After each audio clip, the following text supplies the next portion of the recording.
భక్తి ముసుగులో వ్యాపారాలు జరుగుతున్నాయి కదా! అంటే ఇప్పుడు ఇక్కడ మన ఎర్రవరంలో కూడా ఇప్పుడిప్పుడే స్టార్ట్ అయింది. కానీ టీటీడీలోని ఇంకా చాలా పెద్ద పెద్ద పుణ్యక్షేత్రాల్లోని ఇవన్నీ జరుగుతున్నాయి కదా! వాటి మీద మీ అభిప్రాయం ఏంటి? ఇది నేను చెప్పినా చెప్పకపోయినా మొత్తం ఇది యావత్ ప్రపంచం తెలిసిందేనమ్మా. భక్తి అనేది ఎక్కడ ఉంటే డబ్బు అనేది అక్కడ తాండవిస్తుంది, అందులో అనుమానమే లేదు. ఈ భక్తిని అడ్డం పెట్టుకొని ఇప్పుడు ఇందాక నేను చెప్పాను, ఎర్రవరంలో నా నాన్న నారసింహుడి యొక్క విధానాన్ని అడ్డు పెట్టుకుని చేయట్లేదు. అక్కడేంటమ్మా, నువ్వు టీటీడీ దగ్గర నుంచి తీసుకొని ఈ రాష్ట్రంలో మారుమూల ఎక్కడ ఏ చిన్న ఆలయం ఉన్నా చూడు, అదే జరుగుతుంది. ఆ ఆలయానికి సంబంధించినటువంటి బాగోగులు చూసేవాళ్ళు ఉంటారు, ఆలయ అభివృద్ధిని చేసేవాళ్ళు ఉంటారు, ఆలయాన్ని అడ్డం పెట్టుకొని తాము బాగుపడిన వాళ్ళు కూడా ఉంటారు. అందులో అనుమానం లేదు. ఎక్కడైనా సరే భక్తి ముసుగులో ఇవన్నీ ఉంటాయి. కొంతమంది అడుగుతారు, భగవంతుని చూడడానికి టికెట్లు ఏంటి, భగవంతుని చూడడానికి స్పెషలైజేషన్స్ ఏంటి అని అడుగుతారు. నేనెవరు వాటిని క్వశ్చన్ చేయడానికి? లేదు. ఇష్టం ఉంటే టికెట్ తీసుకో, లోపల పో, లేదా సర్వదర్శనంలో పో, నువ్వు మమ్మల్ని అడుగుతావు ఏంటని అంటారు. భగవంతునిలో కూడా భాగాలు విభాగాలు చేశారు. భగవంతుడిలో కూడా భాగాలు విభాగాలు, హిందూ, ముస్లిం, క్రైస్తవ, ఇసాయి, సిక్కు, ఇలా అన్నీ చేశారమ్మా, అందరూ చేశారు. కానీ కొన్ని చోట్ల మాత్రం ఇవి ఎక్కువగా ఉంటాయి, కొన్ని చోట్ల అసలు ఉండవు. ఇప్పుడు ఉన్న చోట వ్యాపారం ఉంది, లేని చోట వ్యాపారం లేదనా? అలా ఏం లేదు. ప్రతి చోట భగవంతుడి పేరుతో వ్యాపారాలు జరుగుతూనే ఉన్నాయి, జరుగుతూనే ఉంటాయి. ఇందులో అనుమానం లేదు. అందుకే అనుకోకుండా సడన్గా భగవంతుడు కూడా వెలుస్తూ ఉంటాడు భూమి మీద. అదేమిటో నాకు అర్థం కాదు.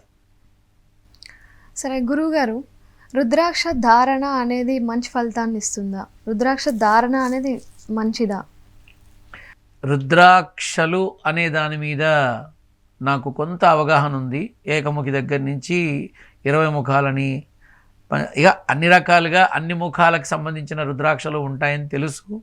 వాటి గురించి కొంత విన్నాను, కొంత తెలుసుకున్నాను. కానీ అంత వ్యామోహం కానీ అంత ఉత్సుకత కానీ నాకు లేదు.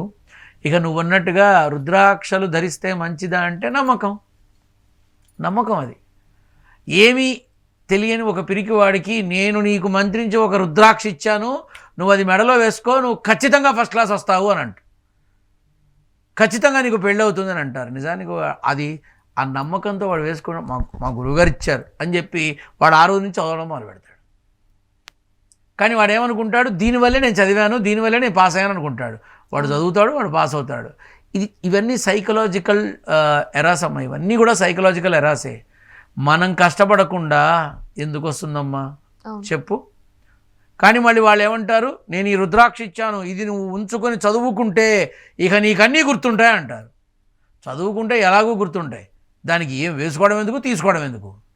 కాకపోతే ఏంటంటే ఇది ఒక విభాగం.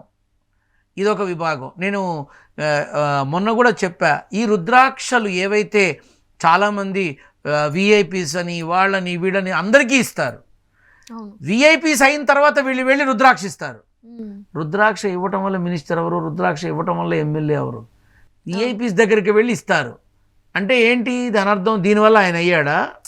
కాదు కదా. ఏ రుద్రాక్షలు వేసుకున్నాడమ్మా? నరేంద్ర మోడీ ఛాయ్ వాలా నుంచి ప్రైమ్ మినిస్టర్ అయ్యాడు, ఏమైనా వేసుకున్నారా? లేదు. అట్లాగే చాలామంది ఏ రుద్రాక్షలు వేసుకున్నారు? తెలంగాణ గత ముఖ్యమంత్రి 10 ఏళ్ళు పాలిచ్చాడు, బక్కపలస శరీరంతో యావత్ రాష్ట్రాన్ని కదిలిచ్చాడు. మరి ఆయన రుద్రాక్షలు వేసుకోవాలా?